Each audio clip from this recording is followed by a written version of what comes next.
भागवत के कुछ नियम होते हैं। पहला नियम क्या है? क्रोधात भवति सम्मोह, सम्मोहात बुद्धि भ्रंशनम। श्रीमद् भगवत गीता में आनंद कंद रसैक सिंधु भक्त वत्सल भगवान कृष्ण ने अर्जुन से कहा है, अर्जुन क्या व्यक्ति को धर्म कार्य कराते समय कभी भी क्रोध नहीं आना चाहिए? क्यों?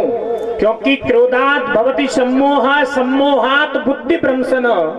क्रोध करने से व्यक्ति की जो बुद्धि है वो चलित हो जाती है, और क्रोध करने पर हमने जो भी पुण्य किया है, जो भी कार्य किया है, वो सब किया हुआ नष्ट हो जाता है। ये कार्य बड़े शांति बना करके कराने वाले कार्य हैं, क्योंकि कलयुग में धर्म तो बहुत हो रहा है। दादाजी, सुखदेव जी भगवान ने महाराज परीक्षित को एक बार भागवत की कथा सुनाई, गोकर्ण जी ने धुंधकारी को एक बार भागवत की कथा सुनाई, और एक बार कथा श्रवण करने से धुंधकारी का उद्धार हो गया।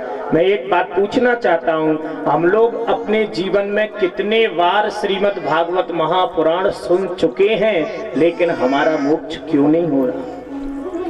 भाई, भागवत के श्रवण करने से अगर मोक्ष नहीं होता तो फिर धुंधकारी और परीक्षित का भी नहीं होता। भाई, भागवत के श्रवण करने से ही तो हुआ मोक्ष, लेकिन हम लोग अपने जीवन में लाखों बार कथा सुन चुके हैं। आप गांव में जाइए, अगर कोई भाई कहीं बैठ के ताश खेल रहा हो, आप कहो भैया चलो पांडा तक कथा सुनने, अरे कई बार सुनिए, क्या सुनेंगे, सुनते ही रहते हैं कई बार। मैं पूछना चाहता हूं, जब भागवत के श्रवण करने से मोक्ष हो जाता है व्यक्ति का, अनेकों बार श्रवण करने पर भी हम लोगों को शांति क्यों नहीं मिल रही? आपने कभी विचार किया है? अभी भागवत प्रारंभ नहीं हुआ है, थोड़ा निवेदन करूंगा। अभी तो जो ऊपर की भूमिका है ये चल रही है, क्यों नहीं हो पा रहा है मोक्ष? हम लोग कथाओं को आदरणीय सुनते तो बहुत हैं, लेकिन जीवन में एक भी बार नहीं होता। जैसे सुनने वाले श्रोताओं की भी सुखदेव जी भगवान ने दो प्रकार की विशेषता बताई है। एक मूर्ति बेचने वाला भाई दुकान पर मूर्तियां बेच रहा था, मूर्ति प्रतिमाएं भगवान की। एक कोई ठाकुर साहब प्रतिमा खरीदने के लिए गए। क्यों विश्वकर्मा जी महाराज, प्रतिमाओं का क्या नौछावर है? बेचने वाले ने कहा एक प्रतिमा की नौछावर 500 रुपए है, दूसरी प्रतिमा की नौछावर 1100 रुपए है। अच्छा जी, भाई ये बता कि 500 वाली और 1100 वाली में विशेषता क्या है? मूर्ति बेचने वाले ने कहा ठाकुर साहब, दोनों मूर्तियों का वजन एक समान है, दोनों मूर्तियां अष्ट धातु से बनी हुई हैं, दोनों मूर्तियों को बनाने वाला भी मैं ही एक विश्वकर्मा हूं। तो भाई ये बता कि 500-1100 का अंतर क्यों है? अंतर क्यों था मेरी माँ? मूर्ति बेचने वाले ने कहा 500 रुपए की जो प्रतिमा है उसके कानों में आर पार छेद है, आर पार छेद, और 1100 रुपए वाली प्रतिमा के कानों का छेद अंदर के लिए गया है, आर पार छेद नहीं है। तो मैं नहीं बता सकता कि आप लोगों में 500 रुपए वाली प्रतिमा कौन है और 1100 रुपए वाली प्रतिमा कौन है। हम लोग श्रीमद् भागवत महापुराण की कथा तो सुनते तो कई बार हैं, लेकिन मुझे लगता है इधर से सुन के विदाउट टिकट इधर से बाहर निकाल देते हैं। यही है ना? एक बार श्रवण कीजिए, मैं आपको वचन देता हूँ, 7 दिन आप सच्चे मन से श्रीमद् भागवत महापुराण की कथा को श्रवण करके जीवन में उतार लीजिए। 1 वर्ष के अंदर आपका कैसा भी कोई भी कार्य हो, श्रीमद् भागवत महापुराण वो ग्रंथ है कल्प वृक्ष, कल्प वृक्ष है, और कल्प वृक्ष के नीचे मांगने मात्र से, सोचने मात्र से सब कार्य पूर्ण हो जाते हैं। लेकिन इसके लिए हमें भी उत्तम श्रोता बनना पड़ेगा। 500 आर पार वाले बन गए तो कुछ नहीं मिलेगा, बस पांडाल के बाहर सब फ्री है ना। तो बड़े ही सौभाग्य की बात है, ये अवसर बार बार प्राप्त नहीं होते हैं। परमात्मा की कृपा से ये शुभ समय आया है।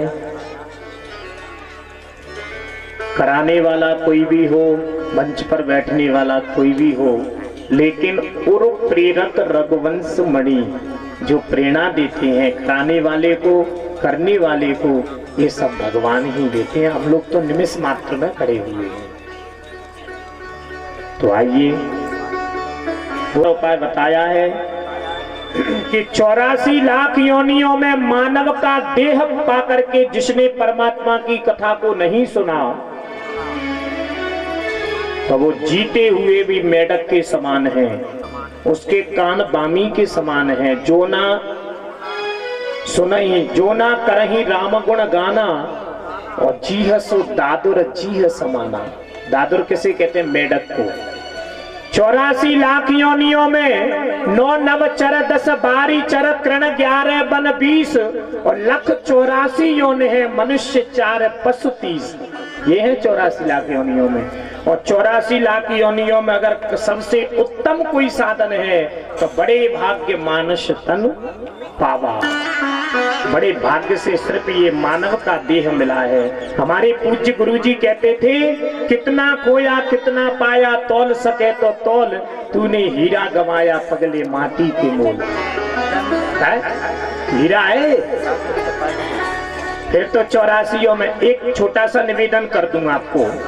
सूरदास, सूरदास जानते हो ना, जिस व्यक्ति की आंखें नहीं होती। किसी सूरदास व्यक्ति को अगर किसी हॉल के अंदर ले जा करके छोड़ा जाए, हॉल के अंदर ले जा करके छोड़ा जाए, तो मैं पूछना चाहता हूं, वो सूरदास उस हॉल से डायरेक्ट बाहर निकल सकता है क्या?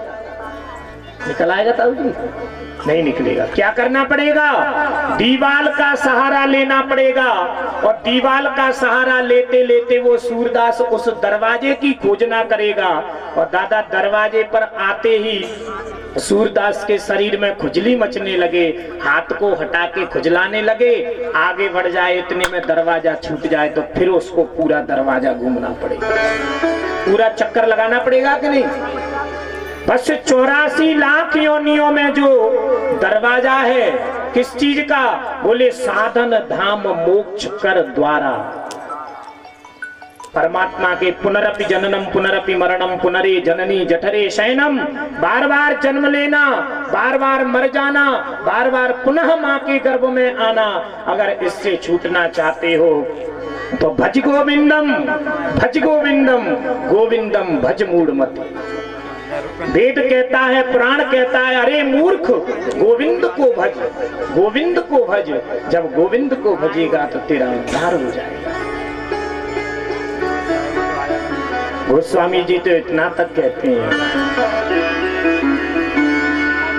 जो ना करही राम गुण गाना, जो ना करही राम गुण गाना, जो ना करही राम गुण गाना, जो ना करही राम गुण गाना, जीह सुदादुर जीह समाना, हो जीह सुदादुर जीह समाना।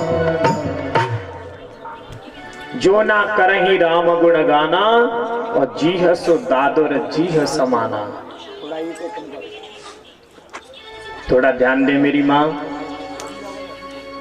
और जिम हरि कथा सुनी नहीं काना।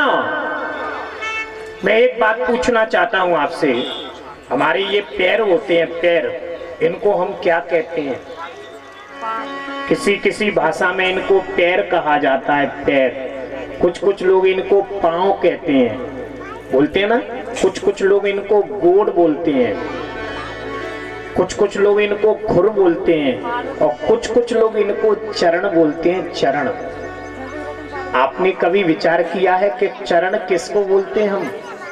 कोई बड़ा बड़ा संत, अबलात्मा, बिमलात्मा, महात्मा, बद्रीनाथ की गुफा से अगर कोई संत इस भूमि पर आएगा तो हम लोग क्या निवेदन करेंगे? संत भगवान आपके चरण दास की कुटिया पर पड़ जाते। यही निवेदन होता है ना, आपके चरण।